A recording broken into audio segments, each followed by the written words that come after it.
Bonjour, je m'appelle Elisa, j'ai 10 ans, je viens de l'école de Marnot et je vais vous présenter un extrait du livre 12 jours sans parents. Donc l'auteur c'est Sophie Rigal-Goulard et c'est l'histoire de 4 enfants dont les parents partent en voyage et les grands-parents ils doivent les garder sauf qu'ils ont oublié de venir et du coup les 4 enfants ils passent 12 jours sans parents tout seuls. J'ai bien aimé ce livre parce que pendant ces 12 jours il se passe beaucoup d'actions et il est drôle. Et l'extrait que je vais vous présenter, c'est quand la maman découvre qu'ils sont tout seuls à la maison. Jour 10, chapitre 10, jour 10. Il est 8h02, c'est le premier matin où j'ouvre un œil aussitôt. Et je n'ai pas besoin d'ouvrir le deuxième pour que mon cerveau se mette à bouillonner en mode stress majeur.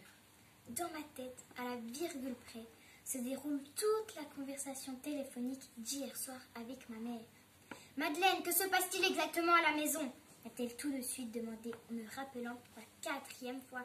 « Diego a parlé à la mère de Tristan et Tilio. Il paraît qu'ils ne sont pas chez elle alors que tu m'as affirmé l'autre jour qu'ils étaient bien partis de chez nous. C'est quoi cette histoire ?» Un très léger blanc a suivi. « Madeleine, c'est quoi cette histoire ?» a insisté ma mère. « Passe-moi mamie. » Le mensonge du supermarché. C'était déjà fait. Celui des mains pleines de terre aussi. Je n'avais plus aucune issue.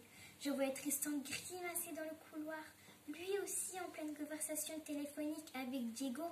J'ai murmuré « Mamie, elle a une gastro ». Là, j'ai su que je venais de toucher le fond. « Madeleine, je n'ai pas envie de rire !» 3 Madeleine en moins d'1 minute, ça signifie que sur une échelle de 1 à 12, ma mère est au stade 14 de la colère. Il y a eu un blanc, puis elle a fini par articuler lentement. « Mamie n'est pas là, c'est ça ? Ne me dis pas que vous êtes tout seul à la maison depuis qu'on est parti ? Si ?» J'ai eu le temps de penser que ma mère avait un 6e sens et qu'il était étonnant qu'elle n'ait pas deviné la supercherie plus tôt. Ensuite, l'ouragan s'est abattu sur mon téléphone. Je sentais presque les rafales de vent et les gouttes d'eau. Dans son interminable monologue, ma mère oscillait entre énorme colère et immense inquiétude, ce qui donnait un discours un peu incohérent. « Comment vous avez pu me laisser croire ça? Tout va bien au moins, personne n'est malade. Quand je pense que tu osais me mentir, et tes grands-parents qui sont injoignables, qu'est-ce qui a pu se passer? Vous êtes tout seul. Il aurait pu vous arriver tellement de choses, mais qu'est-ce qui vous a pris ?» Quand ma mère s'est enfin arrêtée, j'ai pu lui répondre qu'on allait tous très bien et que les grands-parents qui s'étaient emmêlés dans les dates marchaient vers Compostelle.